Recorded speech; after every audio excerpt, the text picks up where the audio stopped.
Sim? Sim. Perfeito.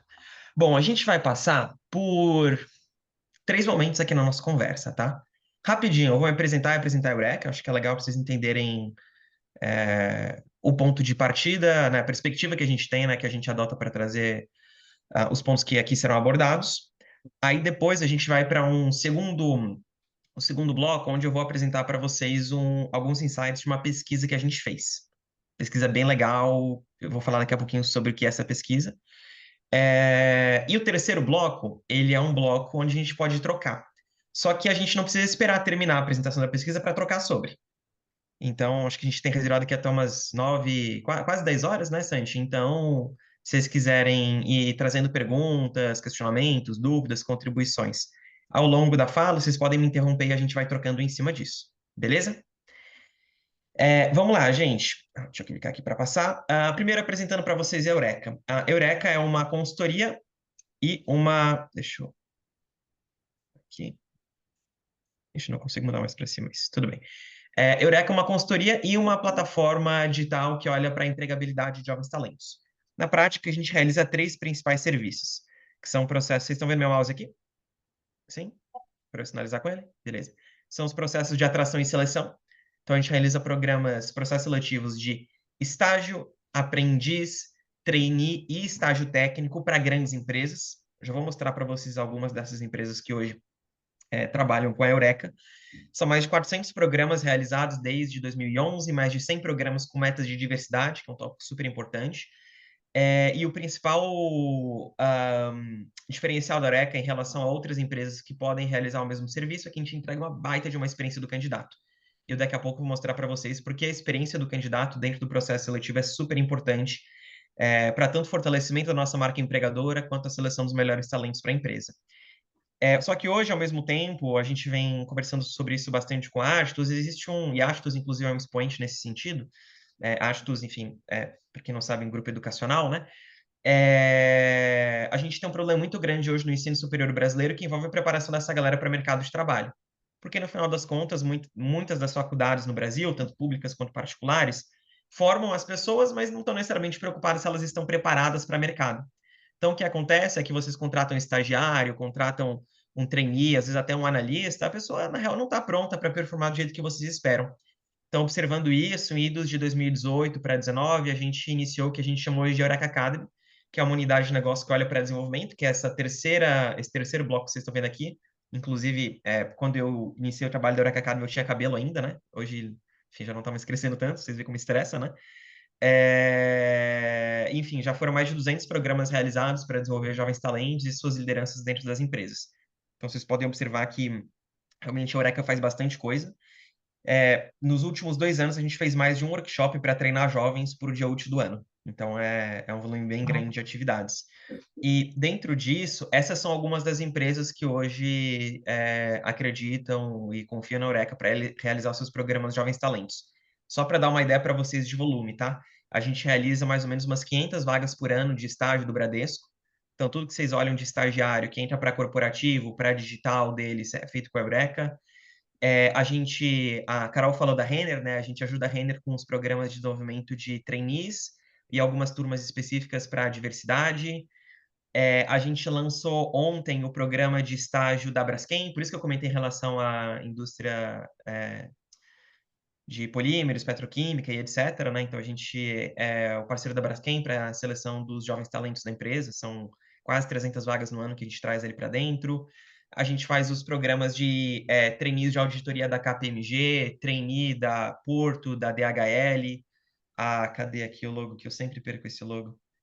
Em algum lugar aqui tem o logo da Nestlé, que eu não estou vendo. Aqui, o logo da Nestlé, tem preto. A gente faz já há 4 anos o programa de trainee da Nestlé, que talvez junto com o programa de trainee do Itaú é um dos mais relevantes do Brasil. Itaú e Vale, talvez, e Nestlé, acho que são os mais relevantes, inclusive em número de inscritos.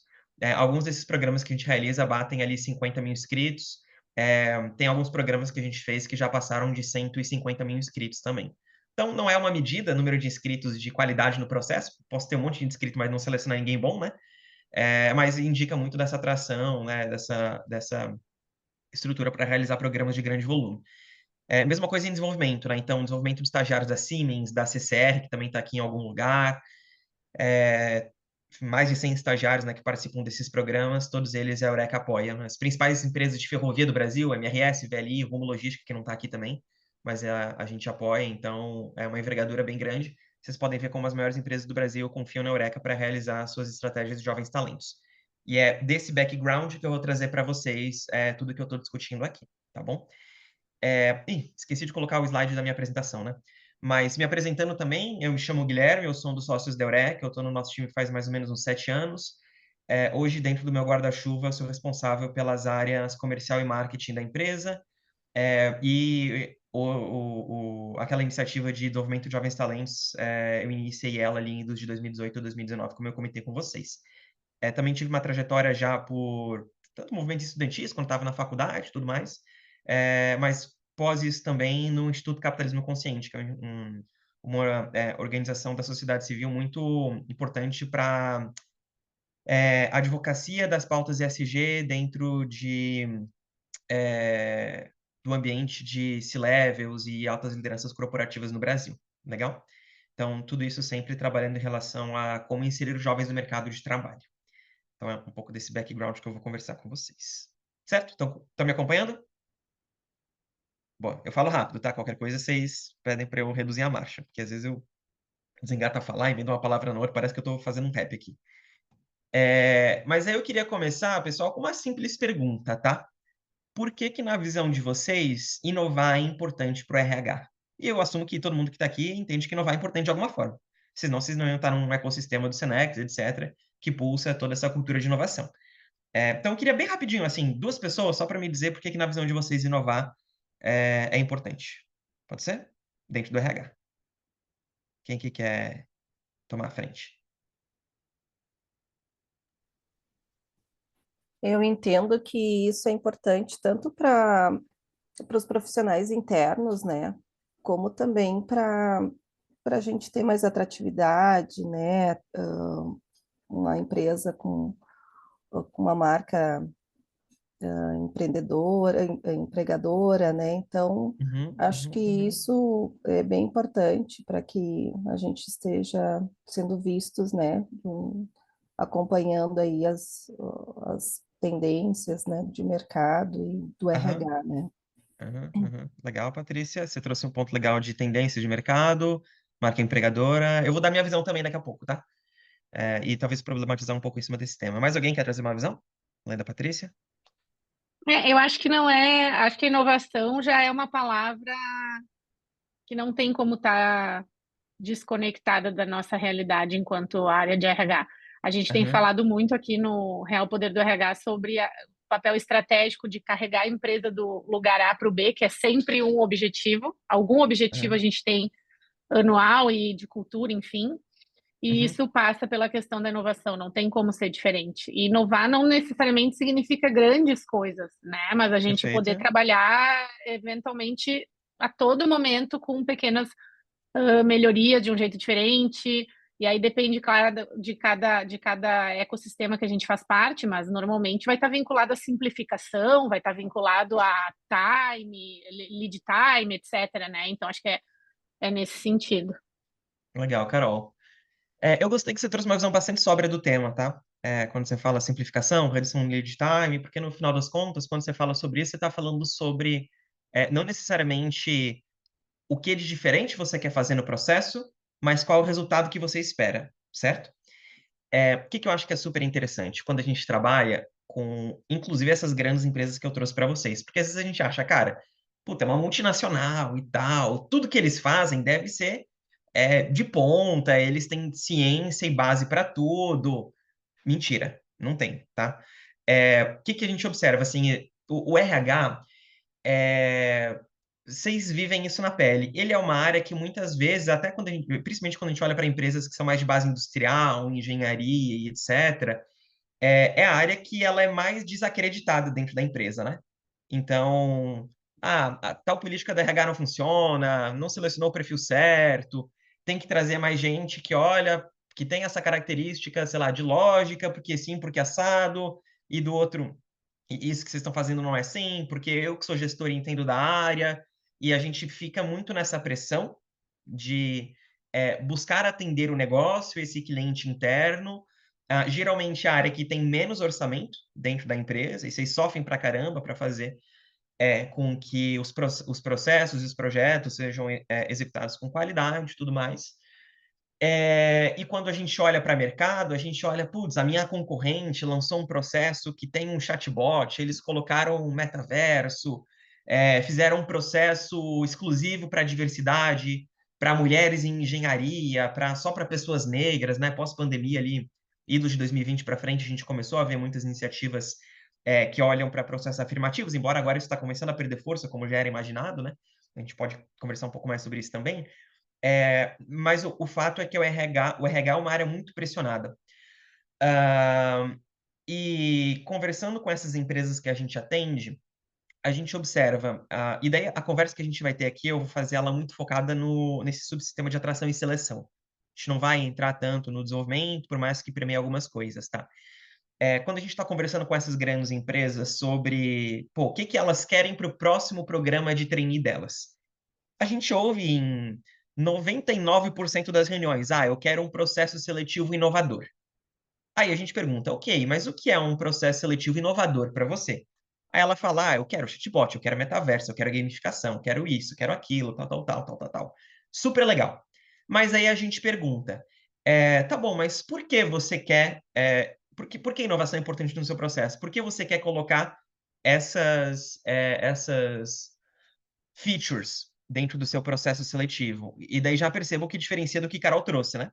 Porque na maioria das vezes a gente observa o RH olhando para o meio e não para o fim. Porque não adianta nada você colocar um jogo no processo, mas você não selecionar boas pessoas. E a gente costuma ver essa inversão das funcionalidades. Aí a gente, na maioria das vezes, observa a seguinte linha de raciocínio. Eu quero ter uma feature que eu entendo ser... Feature, todo mundo está familiarizado com o termo? Sim. É tipo uma funcionalidade, tá? Um aplicativo tem a funcionalidade e a feature, certo? Então, eu quero ter essa funcionalidade dentro do meu processo seletivo, porque eu acho que se eu tiver isso, o meu processo, para as pessoas que se inscreverem, vai parecer mais inovador, vai ser mais atrativo, vai diferenciar dos meus competidores, elas vão querer participar mais do meu processo. Então, eu vou ter mais inscritos no meu processo seletivo. Se eu tiver mais inscritos no meu processo seletivo, eu consigo fazer com que ele seja mais rápido, porque eu não preciso esperar muito para ter o número mínimo de inscritos, então eu ganho tempo. E eu tenho mais chances de ter melhores pessoas aprovadas, pessoas alinhadas com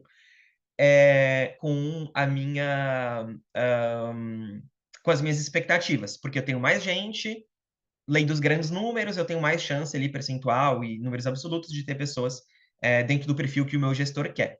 Então, se eu tenho um processo que é mais atrativo, eu consigo fazer ele mais rápido e eu consigo garantir melhor qualidade, melhor match dos talentos.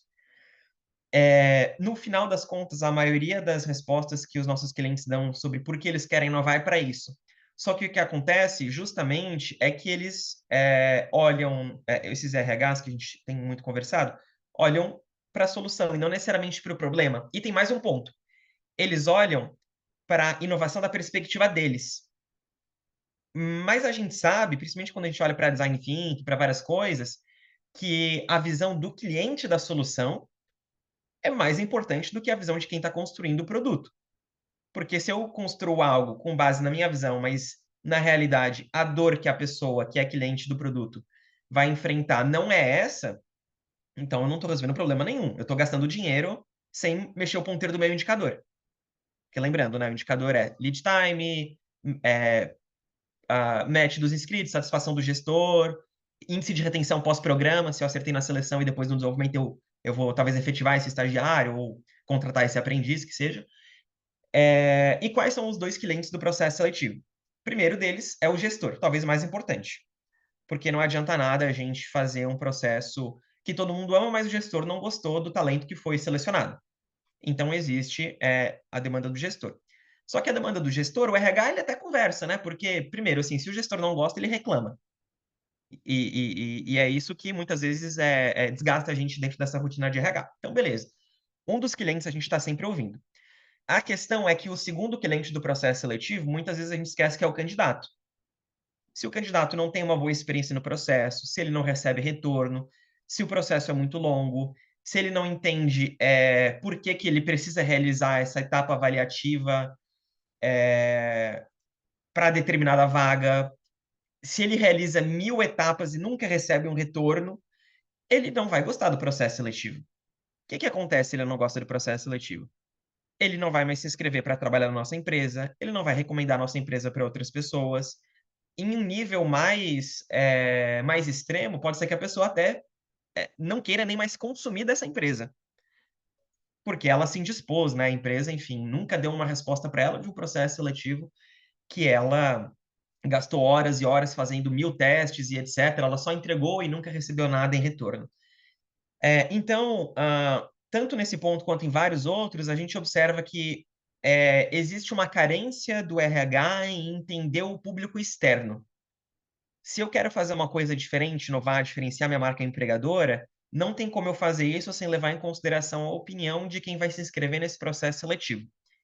Então, o que a Eureka decidiu fazer, assumindo essa posição de que dentre todas as consultorias que a gente tem hoje no Brasil que falam sobre processo seletivo de estágio trainee, coloco minha mão no fogo com vocês que a Eureka é a consultoria que mais entende sobre jovem talento. A gente se vê quase como porta-vozes, né, embaixadores desses jovens talentos, desses estagiários, trainees, universitários, né, estudantes ainda de ensino médio, no caso de aprendiz, recém-formados, sobre as dores e os anseios dessa juventude dentro do mercado de trabalho, para que a gente possa influenciar os RHs a observarem como eles constroem um processo que também inclui melhor essas pessoas, sabendo que isso é melhor para o RH. Então, assumindo esse lugar, a gente fez uma pesquisa, ela chama Radar das Juventudes, que daí é esse segundo bloco da nossa conversa. Essa pesquisa, ela olha para... ela sempre é temática, tá? A gente chama ela de Radar das Juventudes porque a intenção dela é ser esse radar que fala sobre as tendências do que o jovem está pensando sobre os programas de Jovens Talentos. Essa daqui é a terceira edição, eu vou trazer alguns insights mais rapidinho para vocês. E a gente perguntou para candidatos de processos seletivos o que que é um processo seletivo inovador na visão deles. Porque já que o RH não sabe e precisa saber, a gente precisa entregar essas informações da visão do candidato. Já teve outras pesquisas que a gente realizou, outros temas, né? Então, a gente já perguntou para trainees e candidatos a trainee qual era a expectativa deles com programas de trainee. A gente já perguntou para pessoas aprovadas em trainee e estágio quais eram as lacunas que eles sentiam após a aprovação, quando entravam na empresa, em relação ao que foi prometido, ao que de fato estava sendo entregue e tal. Então, são vários pontos. Nessa edição, a gente resolveu perguntar o que é um processo seletivo inovador. E a pesquisa ela foi realizada, inclusive, em parceria com a MIT Sloan Review, que acho que no começo desse mês, né, Santi? Passou aí pelo M&A com o Cenex, então hoje a gente talvez pode dizer que a pesquisa foi feita em conjunto com o Cenex, que eu acho que é legal para trazer nesse nosso ambiente. Estão me acompanhando até aqui? Sim? Rita, Patrícia, também? Sara, Carol, beleza? Grazi, falei Carol, enfim. Vi que vocês balançaram a cabeça. Tá bom. Bom, vamos adiante. O que que eu vou fazer, pessoal? Eu vou rapidinho só explicar para vocês um pouco da amostra dessa pesquisa, tá? Só para trazer para vocês um ponto que é relevante de representatividade, embora existam alguns aspectos metodológicos que eu não vou entrar tão a fundo aqui, tá? Enfim, se eu estivesse falando com estatísticos, precisaria. Mas então vou só passar um pouco aqui por cima para vocês entenderem que é uma pesquisa que você pode confiar. Aí depois a gente vai para os insights, tá? Primeiro ponto que garante que a gente pode confiar nessa pesquisa. A gente teve quase 3.000 respondentes. Esse número é um número maior do que muitas pesquisas de Ibope e etc. Às vezes pesquisam para saber intenção de voto nas eleições, tanto presidenciais quanto municipais, etc. Tá? Então, é uma amostra bem representativa. Ela é bem maior do que a amostra que, de fato, seria necessária para o universo hoje que a gente olha de estagiários no Brasil, que é, por exemplo, 800 mil pessoas. A gente calculou margem de erro, intervalo de confiança, tudo isso.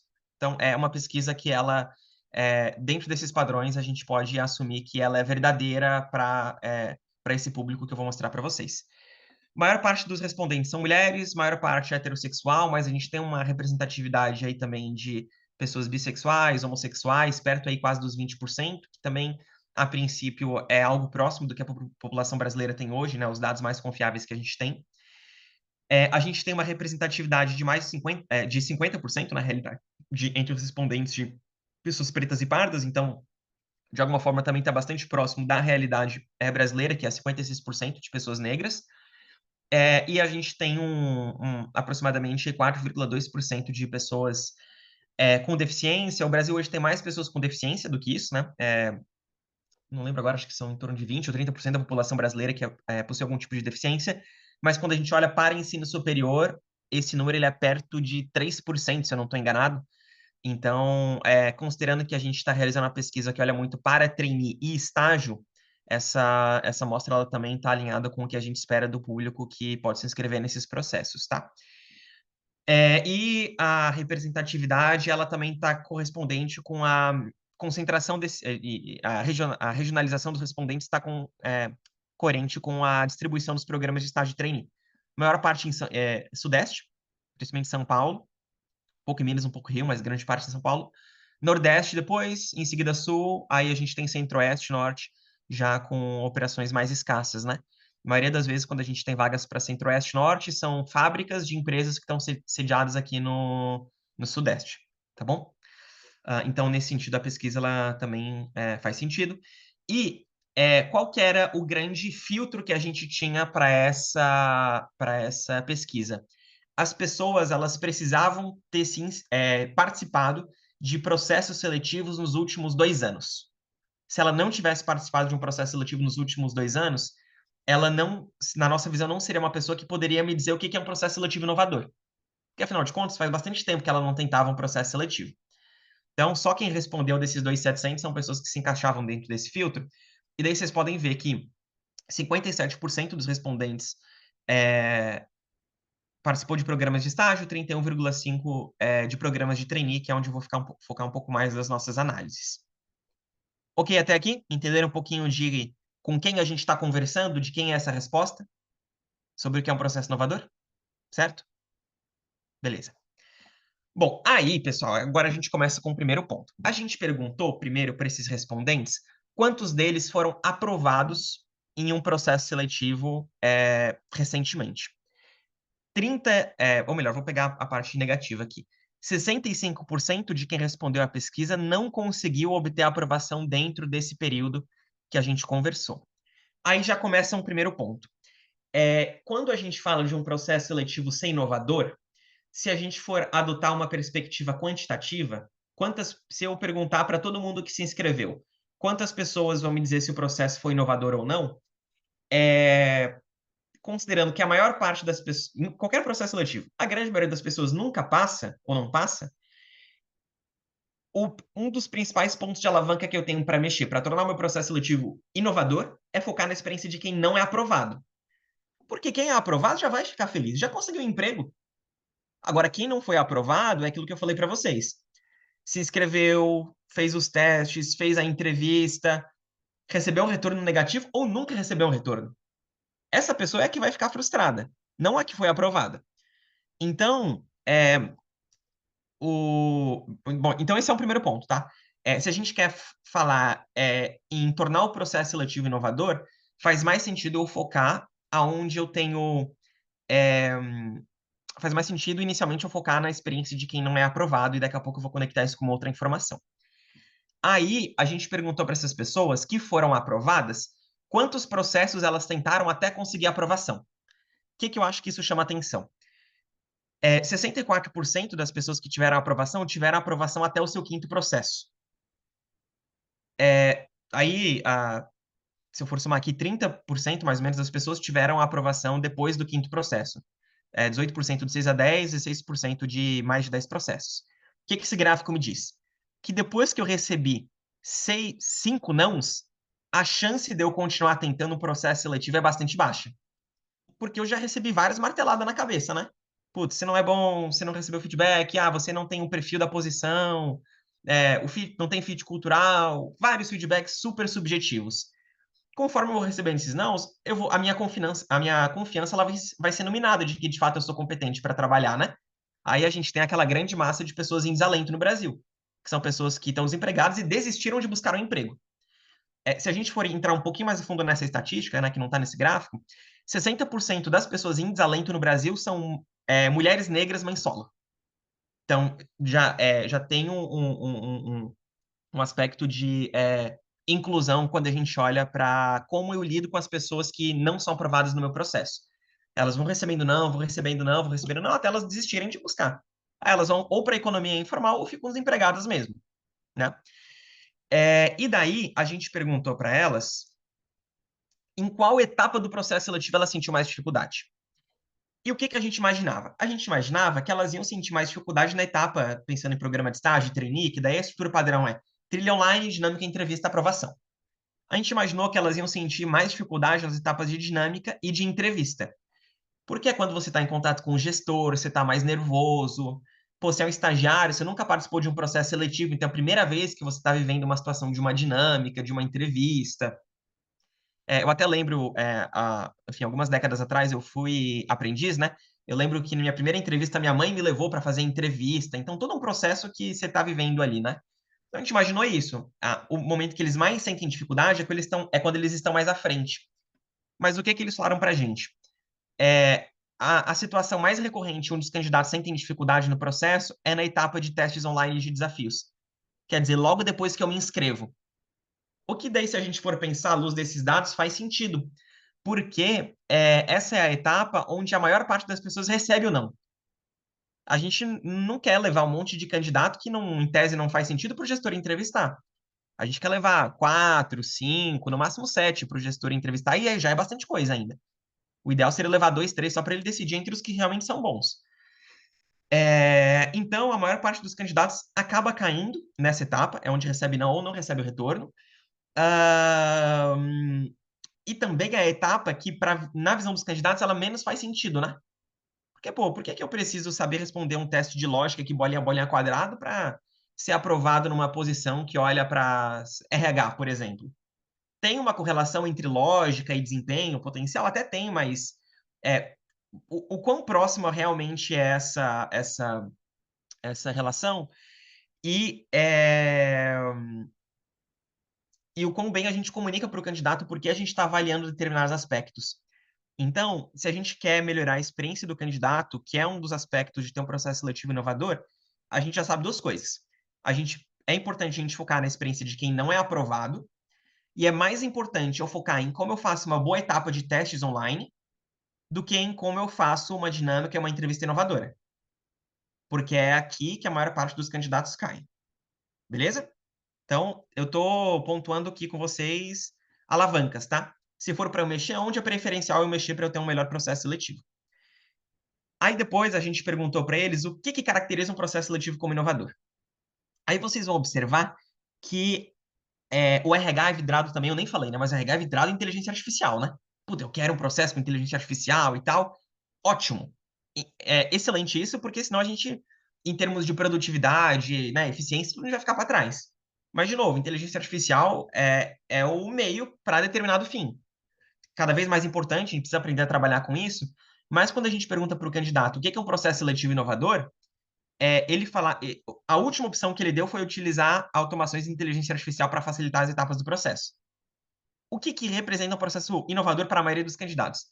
Ter uma plataforma de inscrição que seja objetiva e fácil de usar. É incrível isso. Mas muitas vezes o candidato não consegue encontrar a vaga, não sabe qual que é o job description, não consegue concluir a sua inscrição. Imagina, se você vai se inscrever vai assinar a Netflix, só que para concluir a assinatura você não sabe onde clica, sempre tem mais um passo. Eles falam que te mandaram e-mail, mas o e-mail não chegou. Aí você tem que entrar em contato para tirar dúvida, mas o contato não responde, aí já passou o prazo. Então, um processo seletivo na visão do candidato, inclusive no cenário de Brasil que a gente está hoje, né? Ele um processo selecionador é muito mais simples do que na realidade parece. A gente fica, às vezes, fazendo perfumaria, né? Colocando coisa que parece legal, mas não vai mexer o ponteiro, a gente gasta dinheiro da empresa e continua com o mesmo resultado que a gente tinha antes.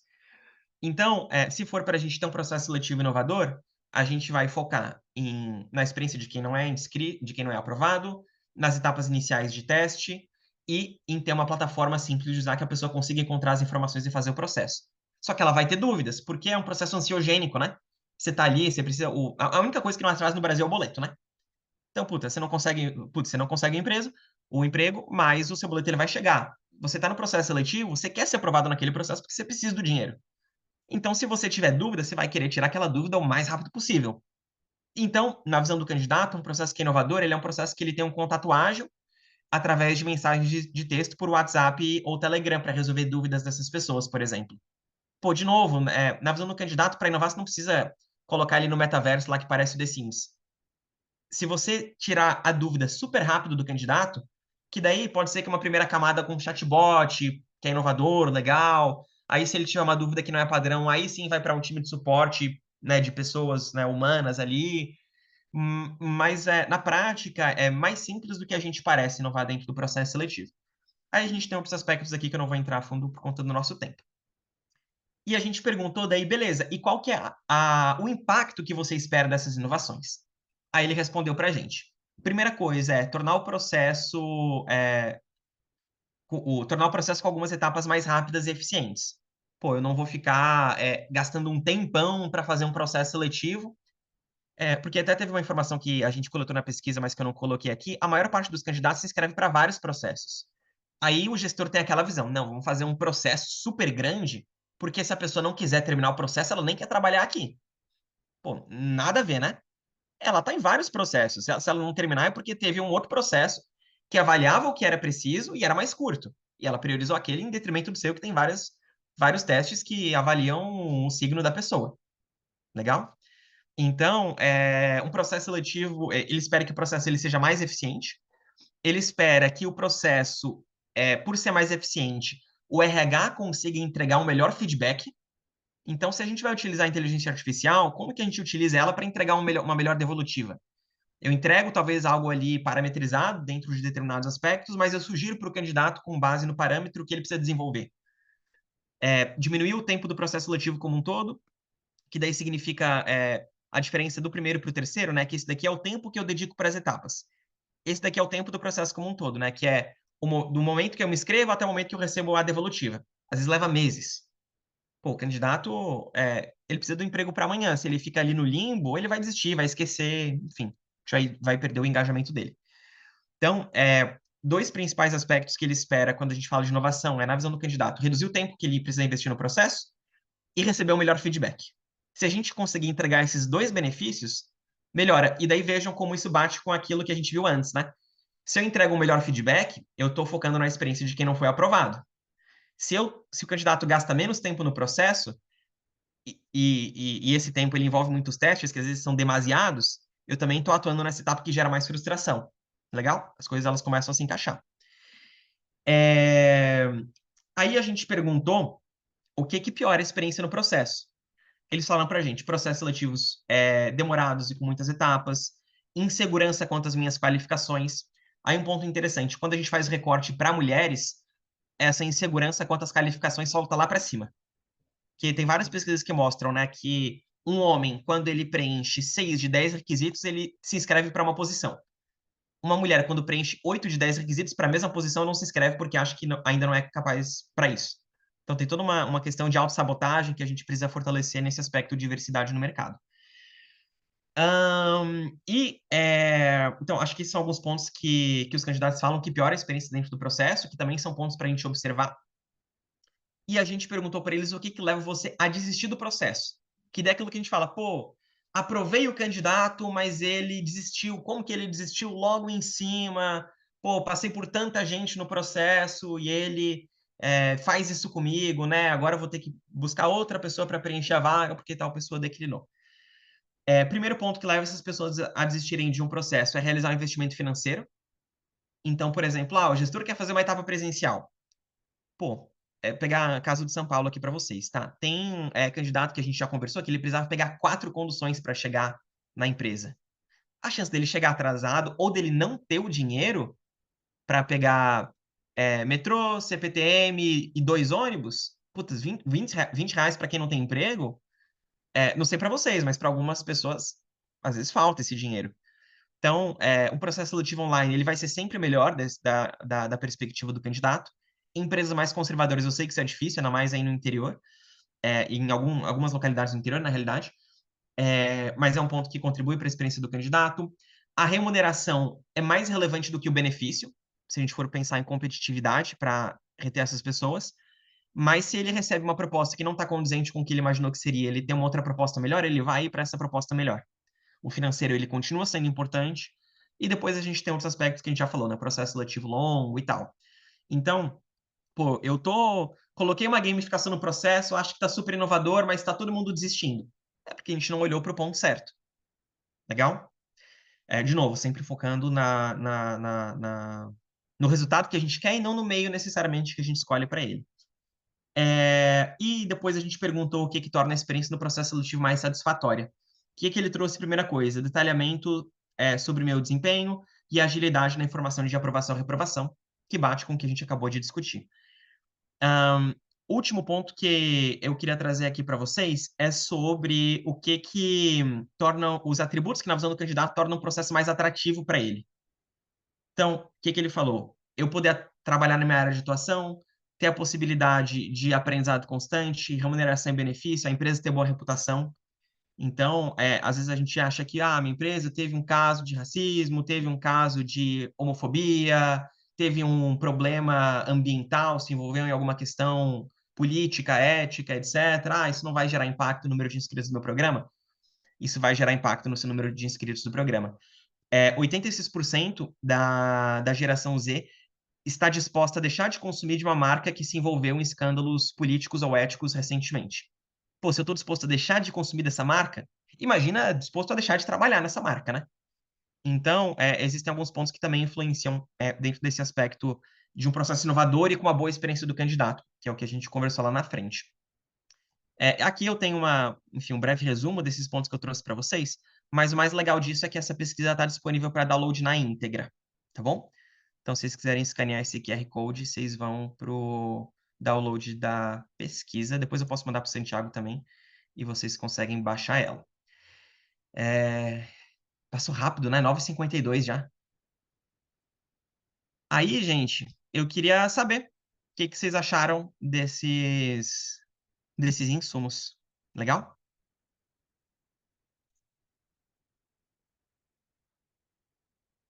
Obrigado, Seba. Valeu. Boa. Eu adorei. Vou baixar a pesquisa depois, se tu puder mandar o link pra gente. Quem quiser fazer uma perguntinha, duas, acho que a gente tem aí um tempinho, então temos 8 minutos para acabar só dando tchau. Quem quiser puxar alguma reflexão, pergunta, fica à vontade. É uma coisa que eu acho bem legal, nos meus anos de Renner, Seba, eu fui gerente do programa de trainees por uns 6 anos. Legal. E a gente até criou, na época, uma área de trainees. Não existia, eu ficava com a área de treinamento, fazia tudo, enfim, daí a gente criou uma área de trainees em função do volume, formava lá, acho que 350 líderes por ano, entre supervisão e gerência, e a companhia de talentos era quem a gente usava na época. A Eureka nem existia, eu acho. Estou falando aí de 2008, Ainda não existia, não. 2009, 2010. E uma coisa que eu percebo nessa pesquisa e na tua fala é uma coisa que já acontecia naquela época, assim, que é justamente isso. Como que é a experiência desse candidato e o que a gente faz com o rescaldo que a gente chamava, que na verdade não é o rescaldo. Quando a gente olha essa pesquisa, a gente vê que 60%, 60 e tantos por cento das pessoas não são aprovadas. A gente está falando que a grande massa do processo seletivo é que a gente deveria atuar em função de marca empregadora, né? E olhar assim como que a gente faz para manter esses caras na nossa régua de leads, vamos lá, de candidatos, enfim, futuros candidatos e tal. Então, é uma preocupação antiga, e daí quando a gente fala de inovação, a gente está falando, os meios vão mudando, mas a gente está falando exatamente da mesma coisa. As mesmas empresas continuam com programas grandes, o volume é necessário, por exemplo, a Renner é uma empresa que organicamente continua crescendo. Então, não tem muito o que fazer, precisa botar ser humano para ocupar a cadeira da loja, não tem, né? Não tem muito robô para fazer esse trabalho. Então, precisa ter volume ainda de formação de liderança, né? E acho que essa é a grande questão, assim. Quando a gente fala de inovação, para mim é muito sobre isso. Para mim é muito sobre do que a gente está falando. É aquilo que tu falou, qual que é o problema que a gente tem e de que forma a gente resolve esse problema. Grande questão é que muitas pessoas que estão com esses processos na mão, elas não se dão conta que esse é o real problema, ou que esse pode vir a ser um real problema, né? Uhum. Então, numa empresa de varejo, por exemplo, a gente está falando que o cara que participa do processo seletivo é o mesmo que consome muitas vezes o produto ao qual a gente está vendendo, né? No caso de uma Uhum. Renner, isso é super comum. Menos um pouco na Renner, mas na Yukon é muito forte. Uhum. Uhum. E aí a gente está dizendo, olha, o cara é meu cliente, ele pode ser um detrator da minha marca, não só como candidato, mas também como consumidor. Uhum. E muitas vezes o RH não se dá conta desse real problema. O que eu queria te ouvir é o seguinte, nessa interação que vocês têm, olhando para processo seletivo, né? E Uhum. de modo que a gente tem, me parece que a gente tem os mesmos problemas que acontecem ao longo das décadas, né? Vai mudando um Uhum. pouco o formato, muda o formato do processo, muda a tecnologia, mas os problemas são parecidos. O que que tu vê com relação aos RHs? Qual que é a tua percepção com relação à forma como a gente está conseguindo atuar, a inteligência mesmo que a gente está conseguindo colocar, a estratégia que a gente está conseguindo colocar nos processos? Boa, Carol. É, hum, eu vejo, desde que eu comecei a trabalhar na Eureka, né, ao longo desses 7 anos, que existe um ganho de maturidade em relação a observar que número de inscritos não é a única métrica de sucesso dos programas, por exemplo. Eu preciso olhar para a experiência dessas pessoas, eu preciso cuidar que a marca empregadora seja preservada para que eu possa trabalhar esse banco. Então, imagina, eu tenho um programa ali com 30 mil inscritos, o banco de candidatos fica para a empresa depois, algumas vezes, ela vai querer puxar para outras posições, porque não é porque o fulano foi reprovado que ele não é bom o suficiente para trabalhar na empresa, talvez só não para aquela posição. Só que quando a gente vai subindo os degrauzinhos, quem ainda está numa posição de tomada de decisão, que é o sponsor dos programas, é a pessoa que foi trainee há 30, 20 anos atrás, e ainda tem alguns mindsets um pouco enrijecidos, né? Então, eu acho que a gente está nesse processo de mudança, mas a gente precisa ter uma linha de argumentação um pouco mais concreta no RH em relação a por que sim, por que não de determinados processos, e às vezes ter a coragem de bancar algumas mudanças dentro dos programas. Não acho que faz sentido a gente ter programas com dezenas de milhares de inscritos, sabe? Por mais que alguns da Eureka tenham, assim, mas é mais por um pré-requisito do mercado do que qualquer outra coisa. E o ponto de dor continua sendo o mesmo, né? Que é uma ansiedade do RH por inovar, só que sem necessariamente entender qual é o indicador que ele quer mexer com determinada inovação. Que foi o que eu comentei aqui com vocês, né? Então, pô, se a gente quer ter melhores aprovados, um processo mais rápido, existe pontos de alavanca dentro do processo. Se eu mexer em outros pontos que não nesses, eu vou ter um resultado menor do que eu poderia. Se eu implementar alguma mudança que não mexe nesses pontos, eu não vou ter o resultado que eu quero. Então, no final das contas, é essa perfumaria que eu falei, né? Ficou bonito, mas Ah, no final das exato. contas, É o uma coisa investimento que eu não fico valeu. pensando, hoje mesmo eu estava lendo sobre a questão de sucessão, né? Que é amador e eu entendo que seja talvez o grande indicador estratégico que a gente acaba ficando devendo, especialmente em empresas de M&A, empresas que crescem, geografia, enfim. E o processo seletivo de jovens talentos, ele é um processo que alimenta minimamente a base ali, né? E essa é uma estratégia que eu me lembro da gente discutir muitíssimo. A gente quer alimentar qual nível da organização? O que a gente quer com esse processo aqui?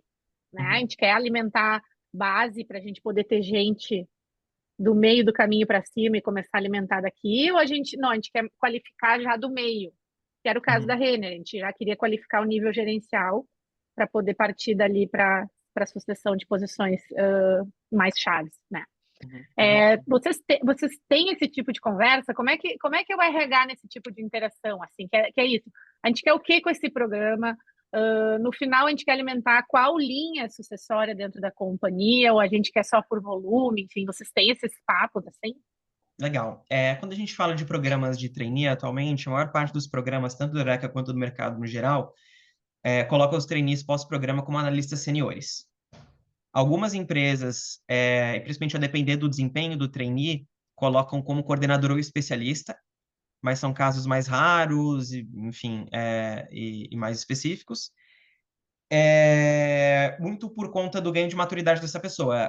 Muitas vezes é difícil a pessoa conseguir rampar em 1 ano e meio, que é a duração da maioria dos programas de trainee hoje, de um recém-formado para uma pessoa que consegue ocupar uma posição de coordenação nesse tempo. Então, a maioria dos programas hoje olham para essa formação de pipeline, no caso de trainee, para analista sênior, e daí é feito um acompanhamento pós-programa para garantir o retorno sobre o investimento feito. Que o trainee é um profissional mais caro, então continua acompanhando, até para entender se o tempo de promoção está menor em relação a quem não foi trainee, onde essas pessoas estão X anos depois do programa. Quando a gente olha para estágio, a abordagem ela varia bastante, tá? É diferente do trainee que tem esse cenário um pouco mais padrão. No estágio, quase 50-50, assim, empresas que fazem o programa de estágio porque ele é um apoio operacional importante para o gestor, mas não necessariamente tem uma perspectiva de efetivação. Esses dados eles são um pouco difíceis de a gente coletar, mas se eu fosse chamar uma taxa de efetivação de estagiários no mercado, o médio ficaria ali alguma coisa próxima de 20-25%, que eu considero baixa. E outra parte dos programas olha de fato para a efetivação dessa pessoa, que daí é quando você tem uma trilha de desenvolvimento, que ela é uma trilha que ela conecta com as competências importantes para o negócio, você tem um monitoramento do desempenho dessa pessoa mais frequente, você prepara o líder dela para que o líder saiba que aquela pessoa não é só um recurso para trabalho, mas é a formação de um pipeline. Aí segue a linha tradicional de você, em geral, efetivar essa pessoa como analista,